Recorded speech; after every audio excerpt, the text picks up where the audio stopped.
बिस्मिल्लाहिर्रहमानिर्रहीम। सैयदना करीमन सल्लल्लाहु अलैहि वसल्लम।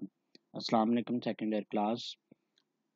आज हम लोग चैप्टर 1 के लेक्चर 2 के साथ कंटिन्यू करेंगे और ओवरऑल हमारा ये 24th ऑनलाइन लेक्चर होगा। और इसमें हम लोग periodic trend in physical properties, periodic trend ये आप 9th क्लास के चैप्टर नंबर 3 से भी पढ़ा हुआ है और फर्स्ट ईयर के चैप्टर नंबर 5 में भी आपने कुछ थोड़ा बहुत इसके हवाले से पढ़ा हुआ है। आज तकरीबन उसी की रिवीजन है और हम इसको छोड़ेंगे नहीं, क्योंकि इसमें जो चीज़ें लिखी होंगी हमने उनको रिवाइज करना है ताकि हम लोग उनको याद कर सकें और अपनी पेपर की रिक्वायरमेंट को पूरा कर सकें। तो आइए अब हम लोग इनको स्टडी करते हैं।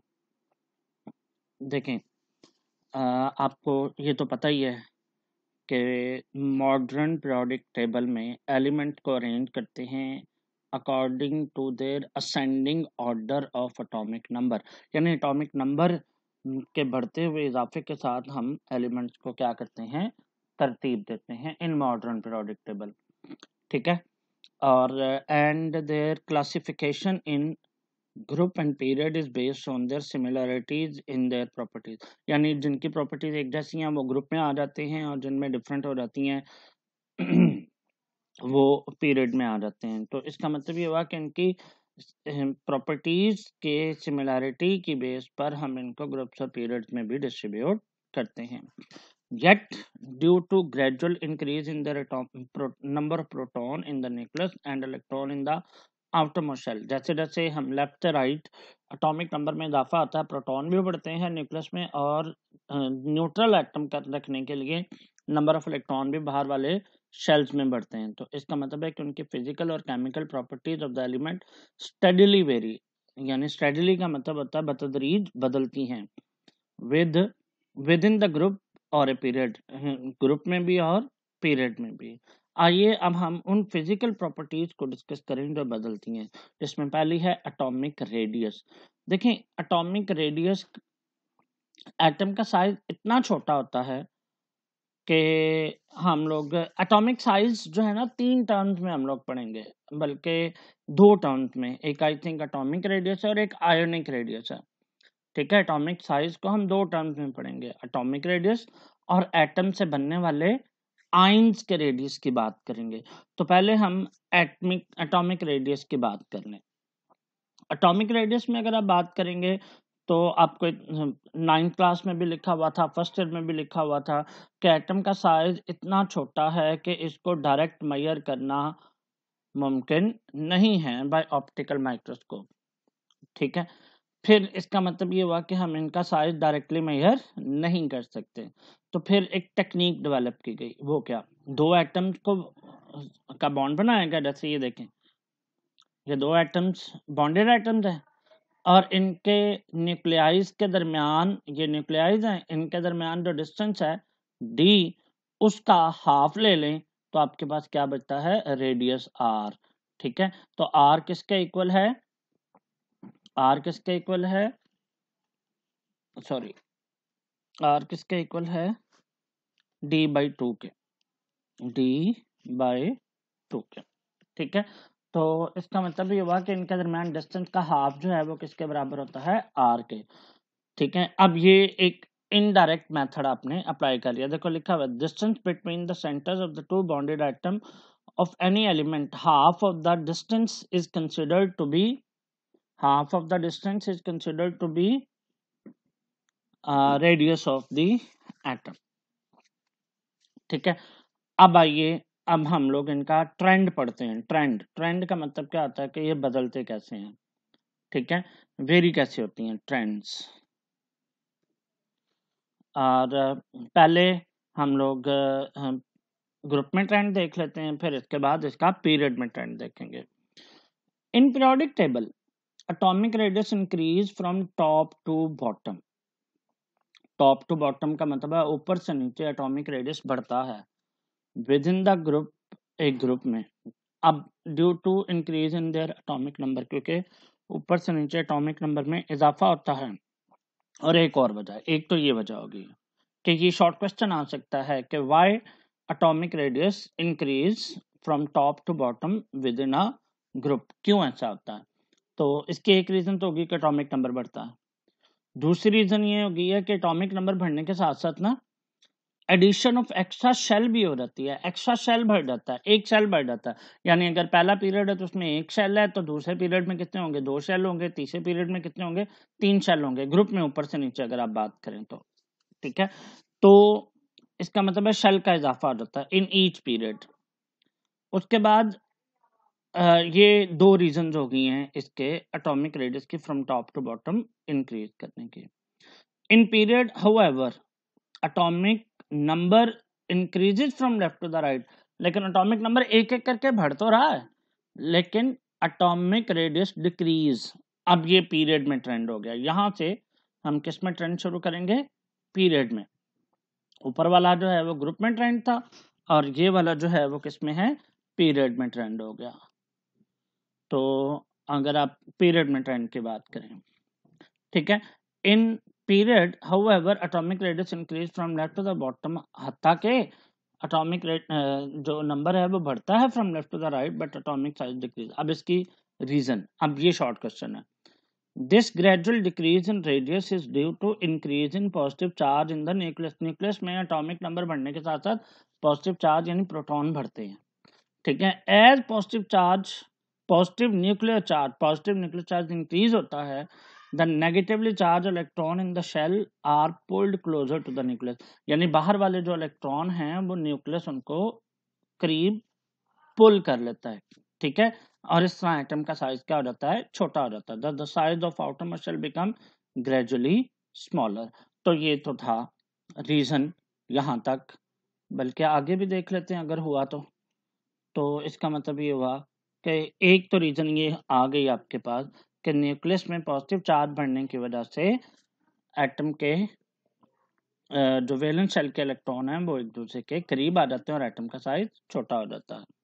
ठीक है, अब ये जो इफेक्ट है पीरियड में एटॉमिक साइज डिक्रीज होने का, डी और एफ जो एलिमेंट है ना, डी और एफ ब्लॉक के जो एलिमेंट हैं जिनमें डी और एफ सबशेल इन्वॉल्व होते हैं, उनमें ये बड़ा रिमार्केबल होता है। रिमार्केबल का मतलब है कि डी ब्लॉक और एफ ब्लॉक के एलिमेंट में साइज बहुत ज्यादा छोटा होता है। देखो for example gradual decrease in size in lanthanide is significant. ठीक है, इतनी ज्यादा होती है कि हम उसे क्या कहते हैं? Lanthanide contraction. यानी लेंथेनाइड में एटम का साइज इंतहाई छोटा हो जाता है लेफ्ट टू द राइट, इसीलिए बहुत ज्यादा छोटा होता है, बहुत ज्यादा फर्क पड़ता है एटम के साइज में, इसीलिए इसको लेंथेनाइड कॉन्ट्रैक्शन कहते हैं। तो ये एक शॉर्ट क्वेश्चन भी आ सकता है लेंथेनाइड कॉन्ट्रैक्शन का। उसके बाद आगे आ जाएं आयोनिक रेडियस। ये एटॉमिक साइज मेजर करने का दूसरा तरीका है। आयोनिक रेडियस आपको पता है कि आयन कैसे बनते हैं? When a neutral atom loses one और मोर इलेक्ट्रॉन, जब एक या एक से ज्यादा इलेक्ट्रॉन लूज करता है, इट बिकम पॉजिटिव आयन। एक तो बात होगी, क्लियर होगी कि पॉजिटिव आयन बनता है। अब दूसरी बात क्या है कि जब वो इलेक्ट्रॉन कबूल करता है तो वो नेगेटिव आयन बन जाता है। तो हम पहले पॉजिटिव आयन के ट्रेंड को देखें कि वो कैसे बढ़ता है, और इसमें पॉजिटिव आयन का साइज छोटा होता है न्यूट्रल एटम से या बड़ा होता है, ये डिपेंड, मतलब हम देखेंगे कि क्या होता है ऐसा। ठीक है, तो ग्राफ भी आपको बना के उसने दिखाने की कोशिश की है। चलें बहरहाल ये देख लें, the size of atom is decrease in the process because of 2 reasons. यानी जब पॉजिटिव आयन बनता है तो एटम का साइज छोटा हो जाता है 2 रीजन की वजह से। पहला कि इलेक्ट्रॉन, एक या एक से ज्यादा इलेक्ट्रॉन रिमूव हो जाते हैं from neutral atom, usually result in the loss of outermost shell. आमतौर पर बाहर वाला शेल खत्म हो जाता है, एक या एक से ज्यादा इलेक्ट्रॉन रिमूव करें ना तो समटाइम शेल भी खत्म हो जाता है। जब शेल खत्म होता है तो एटम का मतलब फर्ज करें किसी में 3 शेल हैं, इलेक्ट्रॉन जाने से तीसरा शेल खत्म हो जाएगा। ठीक है, तो फिर कितने शेल रह जाएंगे? 2। जब 2 शेल रह जाएंगे तो इसका मतलब ये हुआ कि उनका साइज छोटा हो गया। मैं इसको जरा डायग्रामेटिकली बना के भी दिखा सकता हूँ आपको। देखें, फर्ज करें ये आपके पास न्यूक्लियस है, ठीक है, और ये आपके पास पहला शेल है, फिर उसके बाद फर्ज करो ये दूसरा शेल है, ठीक है। इसी तरह फर्ज करो ये तीसरा शेल है। अब अगर आप तीसरे शेल में जो इलेक्ट्रॉन है इनको आप रिमूव कर दें तो पीछे फर्ज करें कितने शेल रह जाएंगे? 2 शेल रह जाएंगे डेफिनेटली। ये देखें इसी तरह कितने शेल रह जाएंगे? 2। ये देखें 1 और इसी तरह फिर आपके पास ये 2। अब देखो 2 शेल रहने की वजह से साइज क्या हो गया है? छोटा हो गया। तो देखो इसमें आप ये अगर गौर करें, इधर एरो लगा दें तो पता चल जाएगा कि ये इधर को जा रहा है। सॉरी, ये है जी आपका एरो, ये देखें, ठीक है। तो ये आपका फर्ज करें एटम है, ठीक है।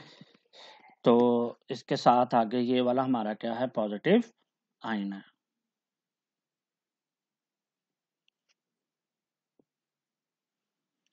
पॉजिटिव आयन, ठीक है।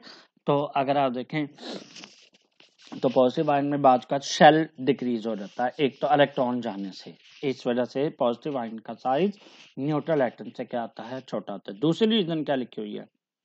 दूसरी रीजन ये लिखी हुई है कि the second removal of electron causes the imbalance in proton electron ratio, यानी प्रोटॉन और इलेक्ट्रॉन के दरमियान जो अट्रैक्शन होती है इनकी रेशो जो है वो डिफरेंट हो जाती है। मतलब प्रोटॉन ज्यादा हो जाते हैं, इलेक्ट्रॉन क्या हो जाते हैं? कम हो जाते हैं ड्यू टू ग्रेटर अट्रैक्शन। अब दूसरी रीजन क्या हो गया? Due to greater attraction of nuclear charge the remaining electron of ions are drawn closer to the nucleus. कि पॉजिटिव चार्ज न्यूक्लियस में ज्यादा हो गया, बाहर नेगेटिव चार्ज कम हो गया। अब पॉजिटिव नेगेटिव को क्या कर लेगा? अट्रैक्ट कर लेगा, पकड़ के रख लेगा, ठीक है।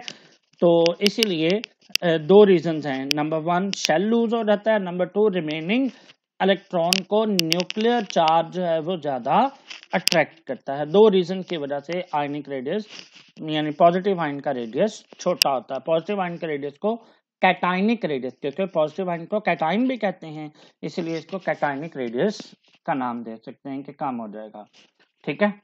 अब आगे देखो 10 the positive ion is always smaller than the neutral atom from which it is derived. ये आपका शॉर्ट क्वेश्चन यहां तक कंप्लीट होता है कि वाई पॉजिटिव आयन का साइज स्मॉलर होता है, ठीक है। Size of positive ion is smaller than neutral atom from which it is drive, जहां से इसको ड्राइव किया गया। तो ये भी एक शॉर्ट क्वेश्चन आपका बन गया और इसके 2 रीजंस आपने बयान कर देने हैं। अब इसकी वो एग्जांपल्स दे रहा है। एग्जांपल देखें, सोडियम का जो एटम है उसका एटॉमिक रेडियस न्यूट्रल एटम का 186 है। ये देखो 186 होना चाहिए सोडियम का, ये देखो 150 से ऊपर है ना, ये देखो, ठीक है। अब आपने ये वैल्यूज को ध्यान में नहीं रखना, बस सिर्फ ये ग्राफ बनाने की कोशिश करनी है कि एक दूसरे के आमने सामने ये आ जाए। लेकिन पॉजिटिव आयन का size negative ion sorry neutral atom से क्या होना चाहिए? नीचे होना चाहिए, क्योंकि उसका साइज छोटा हो जाता है, ठीक है। तो अब ये ग्राफ भी, और अब सोडियम आयन का रेडियस कितना रह जाता है? 102 के करीब, पिकोमीटर के करीब, ठीक है। अब दूसरी तरफ आ जाए, नेगेटिव आयन का साइज क्यों बढ़ता है? पॉजिटिव आयन का साइज छोटा होता है, नेगेटिव आयन का साइज बढ़ता है। हाउ? क्यों ऐसा होता है? On contrary negative ion is always bigger than parent atom. Parent mean जिससे ये बना होता है, जो इलेक्ट्रॉन रिसीव करके अपने आप को नेगेटिव आयन बनाता है। द रीजन इज दैट, अब इसकी रीजन, अब ये भी शॉर्ट क्वेश्चन है कि why negative ion is greater than that of parent atom या पेरेंट न्यूट्रल एटम। अब इसकी रीजन क्या है? एडिशन ऑफ 1 और मोर इलेक्ट्रॉन, एक या एक से ज्यादा electron in the valence shell यानी किसी भी शेल में of the neutral atom enhances the repulsion between electron. Electron के दरमियान रिपल्शन बढ़ जाती है। यानी एक घर में अगर एक सौतन पहले से मौजूद हो, दूसरी और आ जाए, या पहले एक बीवी मौजूद हो, दूसरी सौतन भी आ जाए, तो फिर लड़ाइयां बढ़ेंगी ना। तो यही वाला मामला है कि एक इलेक्ट्रॉन के आने से नेगेटिव चार्ज का इजाफा हो जाता है और वो नेगेटिव चार्ज वाले इलेक्ट्रॉन वैलेंस शेल में एक दूसरे को रिपेल करते हैं। और ये देखो लिखा हुआ है enhance repulsion between the electron causing the expansion of shell, जिसकी वजह से इलेक्ट्रॉनिक क्लाउड फैल जाता है और शेल के साइज में इजाफा हो जाता है। ठीक है, दस the radius of fluorine atom is 72। Fluorine atom का रेडियस 72 है, लेकिन फ्लोराइड आयन का 133 है। देख भी लें हम, सॉरी ये हम आगे चले गए, पीछे आ जाते हैं। चलें, ये एक मिनट हम लोग और भी, अच्छा चलें, ठीक है, ये देख लें जी। ये उसने फ्लोरीन के देखो 72 और 133, तो पॉजिटिव आयन का साइज नेगेटिव आयन का साइज बढ़ता जा रहा है, और सेम उसी तरीके से जैसे नेगेटिव आयन का साइज बढ़ता है, इसी तरह इसका देखो ऐसे बढ़ते जा रहे हैं। ये ट्रेंड आपने टेबल में याद करना है। ठीक है, तो नेक्स्ट जो है वो आपका टॉपिक है आयोनाइजेशन एनर्जी का। ठीक है, तो हम लोग इतना ही रहने दें आज के लिए, कल इंशाल्लाह नेक्स्ट लेक्चर को देखेंगे। तो नेक्स्ट लेक्चर में हम आयोनाइजेशन एनर्जी को एक दफ़ा डिस्कस कर लेंगे।